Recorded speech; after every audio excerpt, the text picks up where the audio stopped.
this portion of the presentation.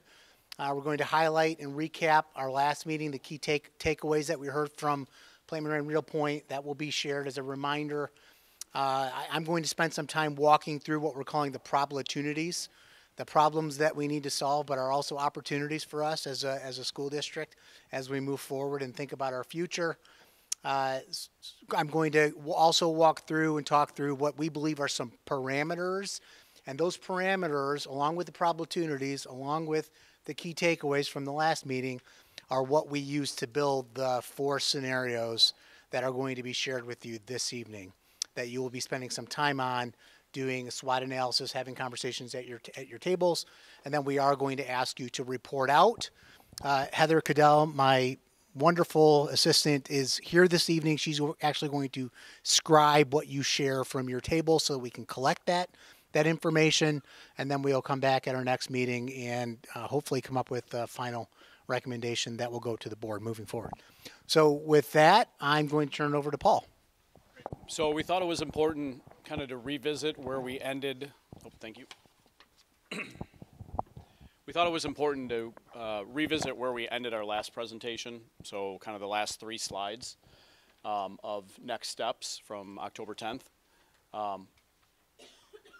Obviously, we spent a lot of time going through enrollment, utilization, the facility assessment, and all the parameters that kind of come out of that, just to kind of walk through what we thought were the important ones to cover. Funding sources available. So obviously, a lot of these things take money, and we got to make sure the financing is in place and the cash flow works. Schedule and logistical constraints. None of this happens overnight. A lot of it involves moving people around, potentially, planning and design, which takes time. Construction, obviously, can be disruptive and takes time as well. Annual maintenance and operation costs. Obviously, we want to keep an eye on that as we talk about the district's footprint and general fund dollars. Site and space program constraints. Potential renovation, construction costs. Abatement, demolition costs. Development costs, so you can see a lot of cost items. Obviously, we got to make sure we can afford whatever this final scenario ends up being. Current and projected enrollment numbers, which we've spent a lot of time with, and we're going to hit all of these again, in this presentation, and then obviously the school district boundaries. So, as well, we thought there were some additional considerations. One is that the early childhood center at Apollo would remain where it is. The district just invested a lot of money in that facility. The programs are running well over there. We thought that made sense for that to stay where it is, as is. 2, we did not think that the current grade configurations of the district needed to be altered. The low utilization numbers at the middle schools and high schools are not going to be helped by moving 6th or 5th grade up to the middle school or 8th grade up to the high school. It's really just going to move the problem from building to building. So we did not think that that was part of the solution. We did think the 8 elementary schools had good utilization numbers. I think they're up in the 80s, near that 85%, which is kind of the magic number you're hoping to be at. But the middle schools and high schools did not. They had the lower numbers down in the high 50s, low 60s. So we are suggesting that the district become a 2 middle school district, but also remain or retain the 2 high schools, Lakeland and Milford, with the IA remaining at Lakeland for the 2 main high school programs, or comprehensive high school programs. And then for Harbor, we think that's an important program, but we think it should probably move away from the Brooks Center to a different location. So again, with the low utilization numbers, a lot of that comes from having more square footage than is needed. So all of the scenarios really contemplate closing some buildings, moving some things around within the district to better utilize the space that you have and reduce that square footage and save some of those operation and maintenance dollars. Obviously, we're going to talk about scenarios here in a minute. And then putting costs to those scenarios, we tried to make things as simple as possible and as apples to apples as possible. There's a lot of assumptions in those costs, but we think for this purpose, we think they're pretty, hopefully easy to follow. I guess we'll see in a minute. And then obviously with the strategic plan is really what drives all of this. Boundary lines are a big consideration. If we go from 3 to 2, what does that do to boundary lines? Which elementaries feed into which middle schools, which feed into which high schools? That's obviously a paramount piece of all of this. So. And that was essentially what the last 3 slides were at the last meeting. Thank you, Paul. So taking everything we heard at the last meeting, which was really based on the data, student enrollment, building utilizations, and facility assessment. That's what we've heard from Plante, Moran, Real Point throughout this entire journey. And from that, we have these key takeaways to consider. And so we're distilling down to, okay, what is the problem that we're here to solve, and what opportunities do we have to provide to students, which is innovative programs, greater opportunities. And at the end of the day, it's finding the right long-term solution for our school district. Just walking back here for a moment, these are the opportunities. This is what we have in front of us as a school district, as a community. These are the main issues that we have to really tackle. And so what I want to invite you to do this evening is, when we get to the scenarios and we put this information in front of you, I want you to think about checking off on this list each one of these things. We're trying to solve each one of these opportunities as we move forward. First and foremost, we have too many buildings. The data has played that out. It has established it. I think everyone in this room probably understands that at this point. The administration building is more than a opportunity. If you've ever been there, you know exactly what I'm talking about. I don't need to say much more than that. The Brooks Center is fine. There's nothing necessarily wrong with the Brooks Center, but we have too many buildings. And so if we have a newer facility where we can maximize instructional programs for our harbor program, then we should be thinking about that. So that is a opportunity for us. Milford High School capacity is at 55%. That is a problem for us to solve. Oak Valley Middle School is our newest middle school. It's a beautiful facility. We have to figure out that facility. How do we use that facility? Muir Middle School is our oldest facility. I'm not advocating one way or another yet. So Muir is our oldest, and it has the greatest cost. So we have to figure out what to do with that space. Protecting our district boundaries. Everyone in this room knows we are very close to Heartland. We're very close to Walled Lake. We're very close to South Lyon. We're very close to Waterford.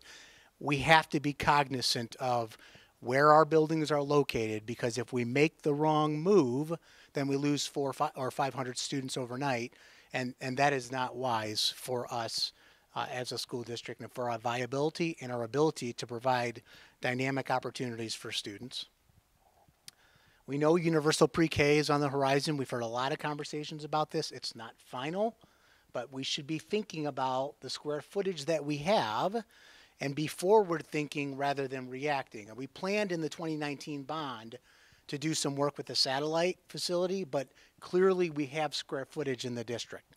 So let's be mindful of that as we move forward. And then finally, the high school feeder tracks was one of the strategic plan 1.0 mentionings. And so we'll walk through each one of these. Each one of these will have a slide, and we're going to touch on each one of them in some level of detail to give you some context. So too many buildings, too few students. I think this is well established. We have too many buildings. They're low utilized. That creates greater operating and maintenance costs. We talked about the $7 to $10 per square foot. That is a figure that everyone is familiar with. These dollars are taken from the classroom. No matter how you slice it, it impacts our ability to offer some of the innovative programs that you've heard our TLT department walk through over the last several months.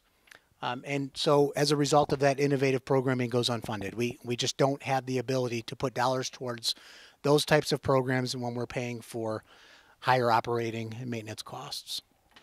So Huron Valley Schools has too many buildings. Just to give you some context, at the secondary level, we are just woefully underutilized.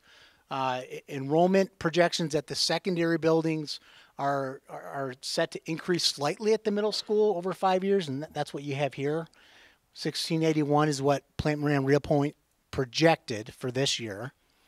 And in 5 years, we expect to be at 1811, Total number of students, 2,850. That leaves a variance. Right now, with our 3 buildings, we have room for 1,039 students. That's more than a whole nother middle school. And just to give you some context, these were the projected numbers. I looked at the actual numbers today, and we are actually at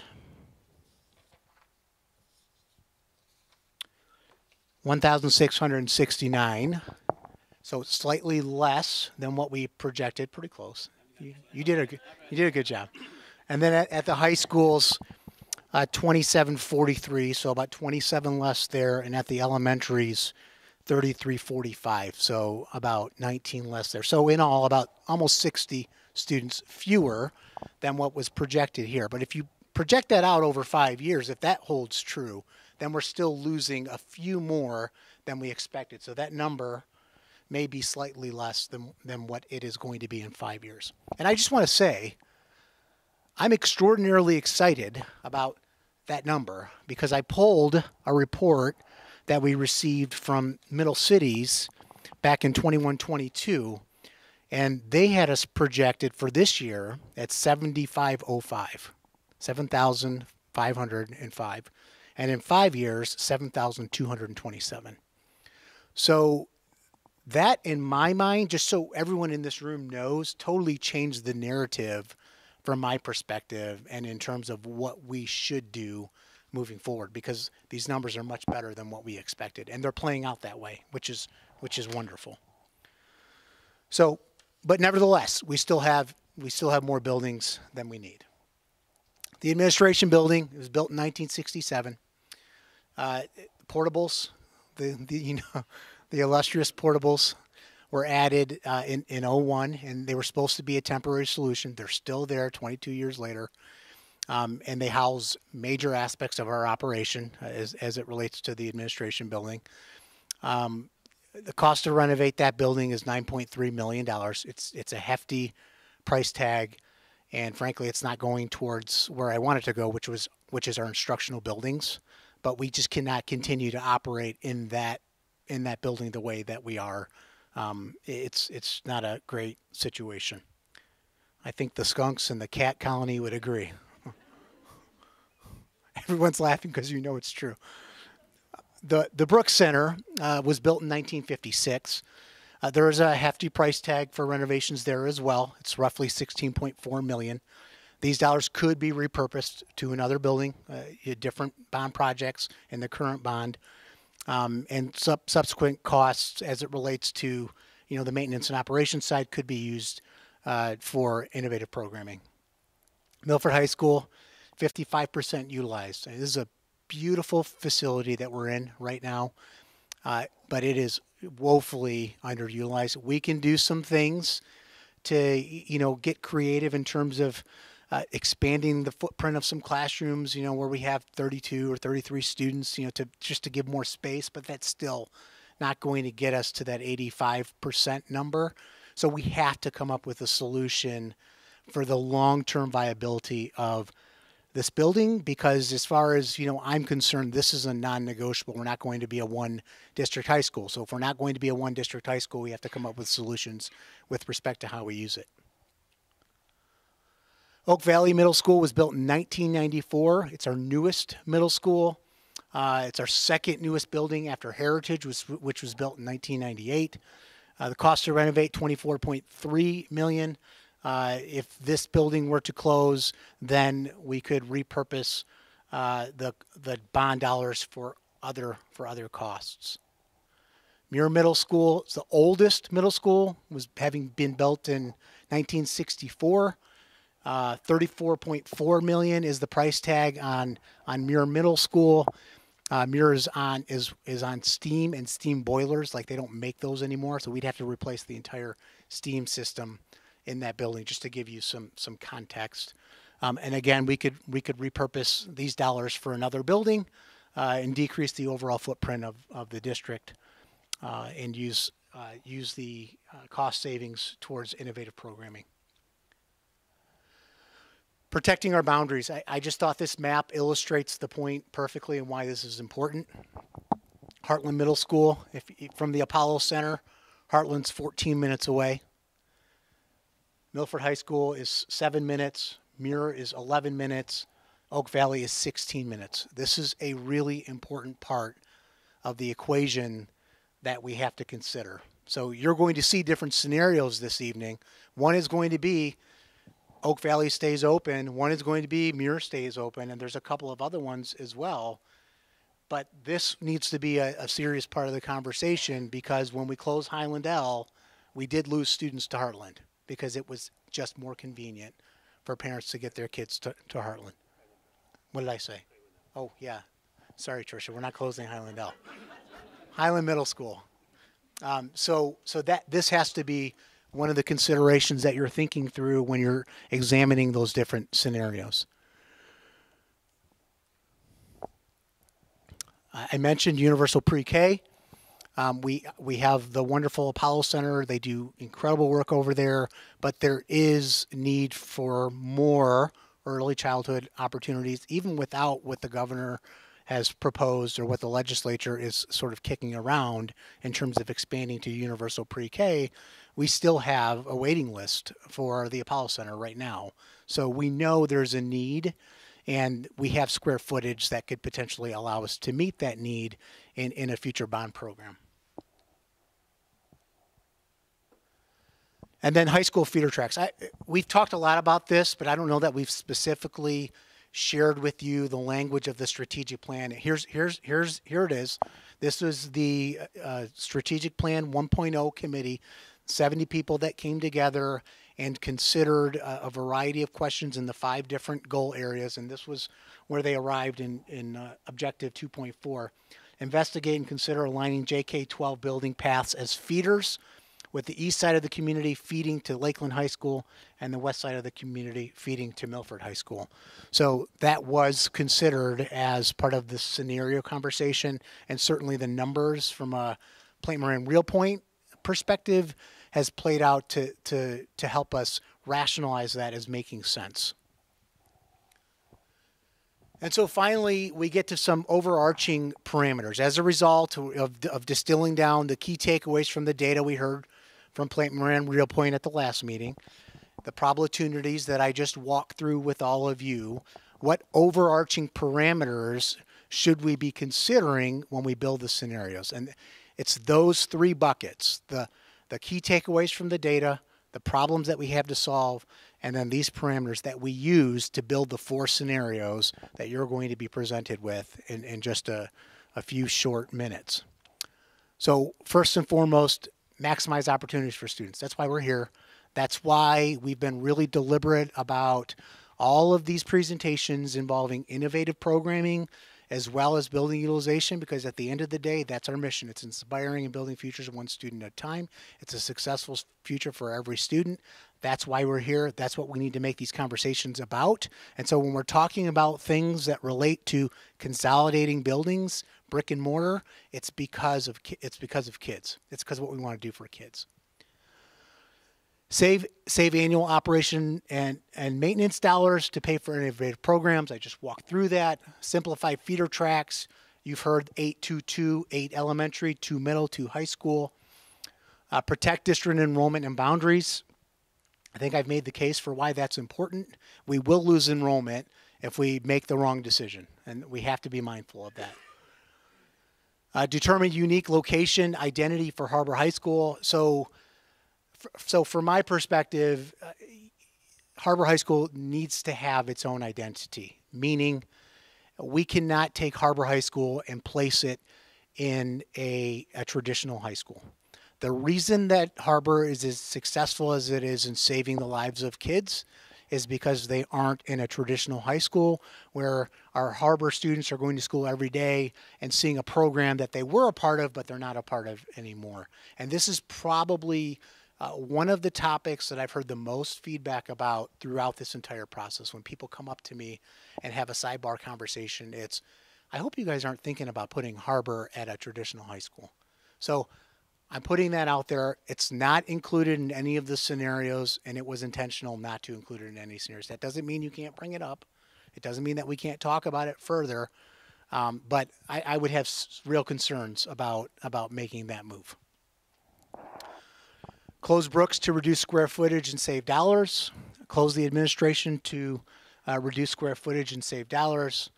I just want to affirm and confirm that going with 2 feeder tracks, that means that White Lake Middle School would remain open. And whatever we do at White Lake, from a parity perspective, it would be the same on the east and west side of the district in terms of programming, in terms of facilities. Bond dollars would be invested to ensure that White Lake students have the same opportunities as you know students would have on the other side of the district, the east side of the district.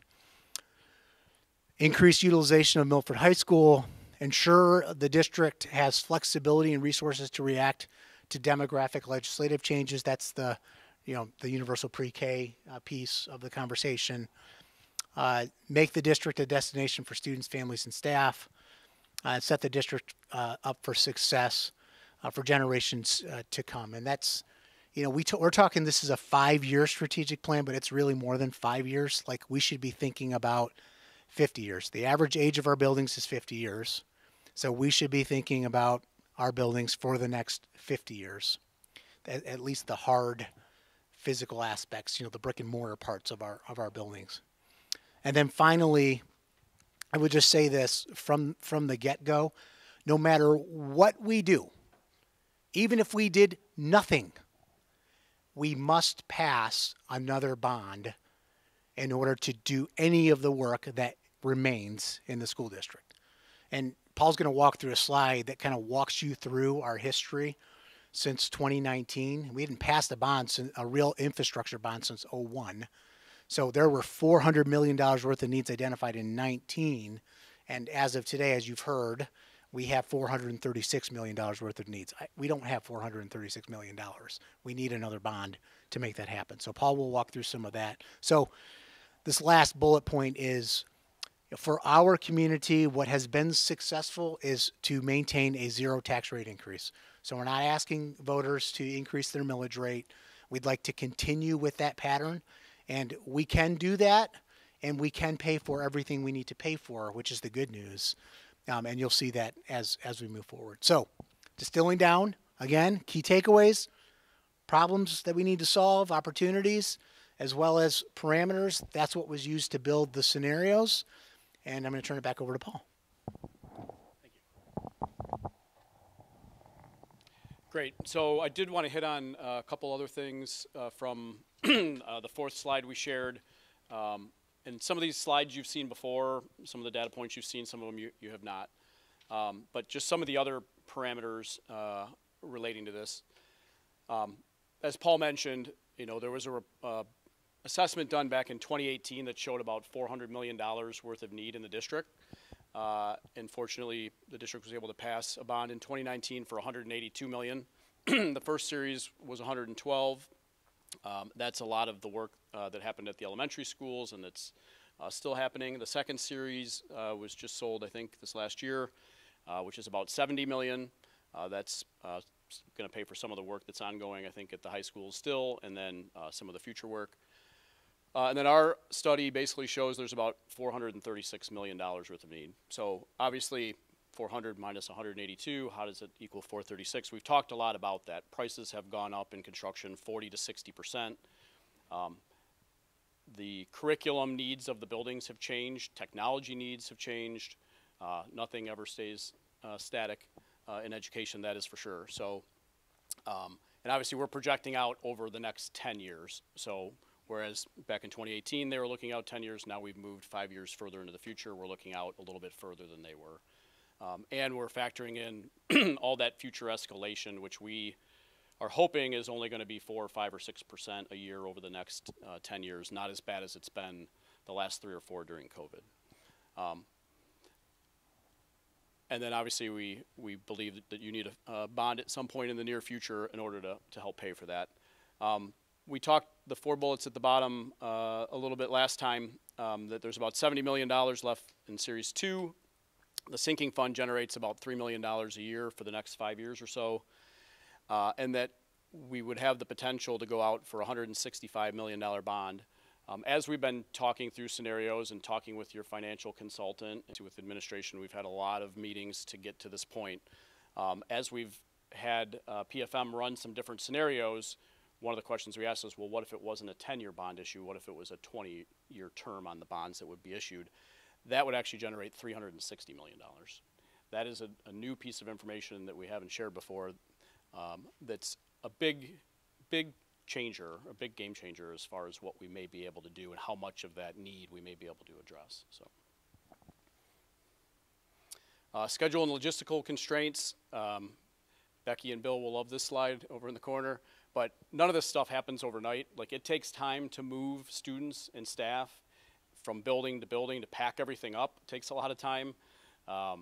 That's probably the least fun of all of this, is packing up and moving things, unpacking, getting people set back up. Designing and planning takes months, can take years, depending on what we're talking about.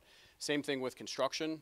You know, to build a new facility could be 2 or 3 years, depending on if it's a high school, elementary school, middle school. Even renovation projects now that we used to do in an 11-week summer are taking 2 summers, or taking even 3, or into the fall or into the spring. So nothing happens quickly, and nothing happens without the cash flow and the financial backing to pay for it. This slide you've seen before, typical maintenance costs, $7 to $10 a foot. One thing I'd like to add is that newer facilities tend to have lower operating and maintenance costs. If you think about it, the first couple years, everything's under warranty. Some things are even under warranty for 3 or 4 or 5 years. Hopefully they're all energy efficient too, with new LED lights and new mechanical systems. So for a new facility, it tends to be lower than that, probably more like in the $5 to $7 range. And the older a facility is, it can be even more than 10, depending on, you know, how bad some of those expensive systems are to maintain. So. And then just some frames of reference for construction costs. So renovation costs, and this is probably geared for K-12, and it's a pretty big range, I'll admit, but typically to go renovate a school is somewhere between $150 and $250 a square foot. Again, that's about 40 to 60% higher than it would have been just 3 or 4 short years ago. To build a new school, we're seeing, and I went back and did a lot of digging, but we went back and found about 10 or 12 data points in the last 2 or 3 years. And we're seeing numbers coming in at about $375 to $425 a square foot, and that is just hard construction. That is not any of the professional fees, contingencies, construction management fees, permits, testing. So that's just the hard construction number. Abatement and demolition, typically, and again, it depends on how much asbestos or lead or things like that there are in the buildings, but it's typically about $2 to $3 a foot to abate and about $5 to $7 to demolish. So you get up to about, you know, $8 to $10, $7 to $10 a foot. Again, that's hard construction only. This slide we've seen before, and it sounds like you guys have some good new numbers in, which is great, but just a reminder that, you know, we're showing about a net 200 student loss over the next 5 years, which I agree, I think is good news from some of the numbers that had happened over the last 7 or 8. With the elementaries and the high schools going down slightly and then the middle schools going up. We've seen these maps before, but we tried to show them a little bit different way. So this is all the elementary schools and their boundaries, and the dots that are colored are students. So that's literally where the students that go to those schools reside. You can see a lot of them live within the district, but not all. There's a fair number that are outside. And then you can also see some of the buildings from other districts that abut the Huron Valley schools. So there's a few Walled Lake schools, Heartland. We didn't show all of them, but we tried to show some that were very close. Back to the theme of protecting the boundaries. This is the same map for the middle schools. You can see actually it's Oak Valley in red, actually has a couple little pieces, you know, up here and one just north of 59 there. So you can see that those are a little bit probably clunkier than everyone would like. And then the high school boundaries as well. Again, with Walled Lake Northern pretty close, Heartland High pretty close. And that's it. Thanks, Paul. Okay, so we're going to start getting into the scenarios. We're going to try to do this in 7 minutes. We're going to start distributing copies of the PowerPoint so that you have all the information as well as the scenarios with the SWOT analysis, okay? So my goal here is in 7 minutes to walk you quickly through each of the 4 scenarios. Paul's going to walk you through basically what one of these tables means. We'll do one. And so you have an idea of how we arrived at the different dollar amounts, or how they arrived at the different dollar amounts. So potential scenario A is close Oak Valley Middle School, remodel Muir Middle School and White Lake Middle Schools, and repurpose Oak Valley. So included in that, you would see basically Oak Valley students being split between Muir and White Lake. So, the populations would essentially be pretty close to equal. You'd have roughly the same number of students. At Oak Valley, you would then move Harbor, the adult transition program, which is currently at Milford High School, and Community Rec and Ed would be moved to Oak Valley with the potential of expanding early childhood on that campus in the future. We would close, demo, sell Brooks.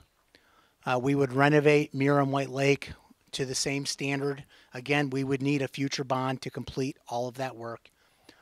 I mentioned this piece here, and then the administration building would be closed, and we would move to Milford High School.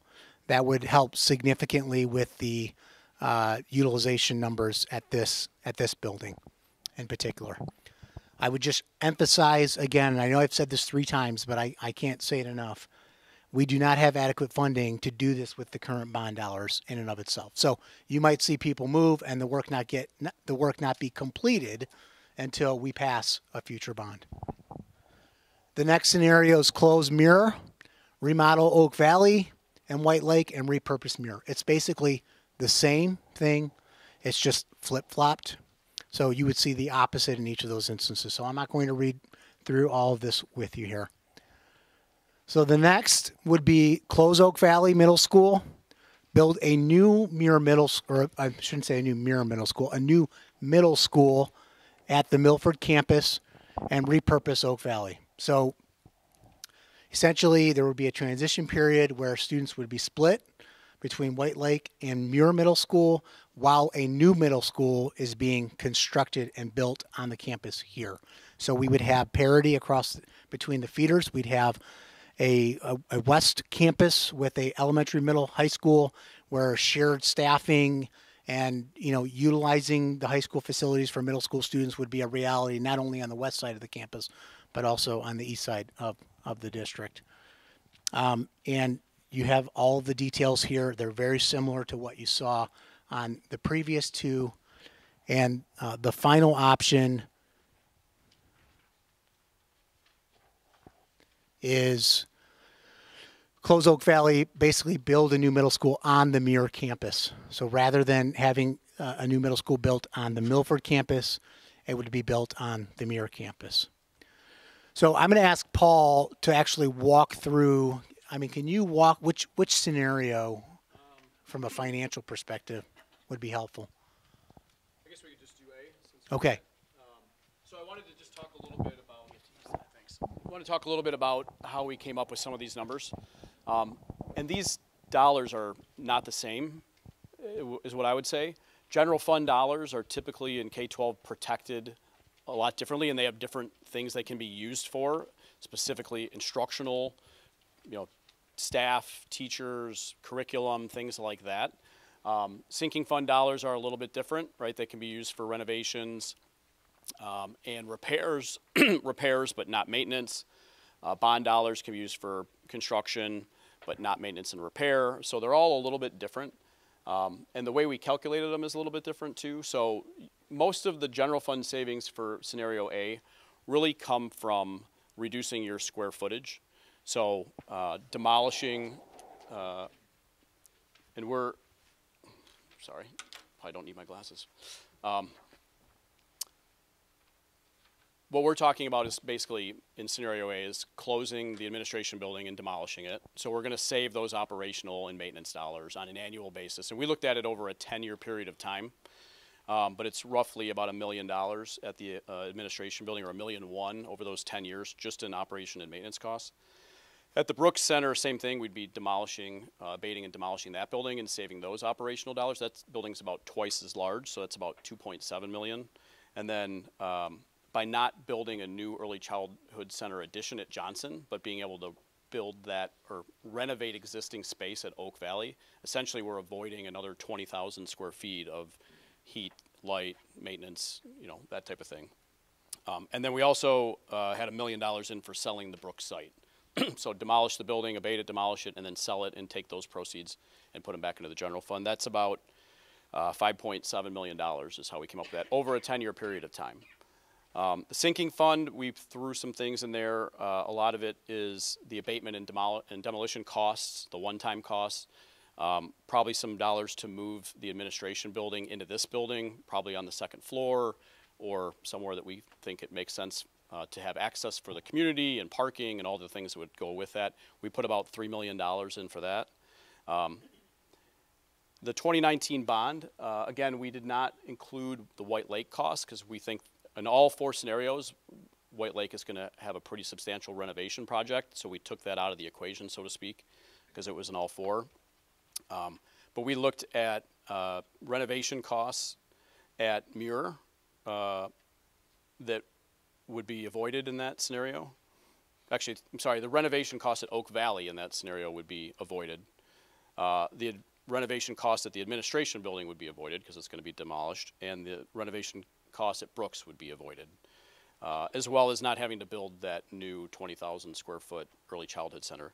Those things added together were about $60 million in cost avoidance, and then we put basically $26 million to renovate Muir. So 60 minus 26 gets us to about $34 million avoided that we wouldn't have to spend. That's a pretty substantial number. And then the future bond, that's basically the cost to go in and renovate a portion of Oak Valley for that early childhood wing. So you can see it's about half the cost of building new. If you think back to the other slide, 150 to 250 versus 375 to 425, it's about half the cost. Could be even less, depending on where they go and how it's configured and that type of thing. So if you took that all together and added it up, it's about $31 million in savings. So again, I probably didn't say the black font is savings and the red is a net cost. And again, those dollars are all a little bit different. They have different uses and different things you can do with them and different ways they come in. But if you just did the math, it's about a $31 million savings for scenario A. And we tried to use the exact same logic for all 4 of the scenarios so that it's apples to apples as much as possible. So in all 4 actually show a net savings over the next 10 years.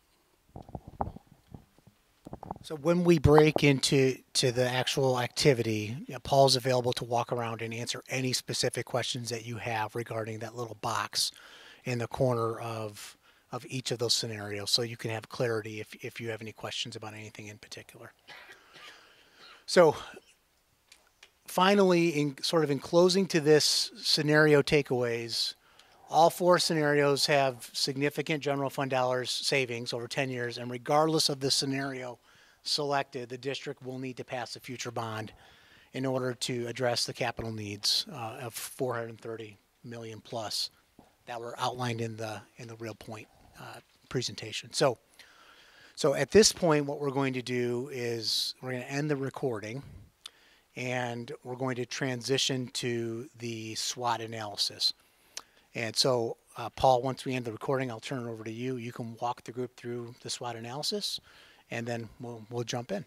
Thank you.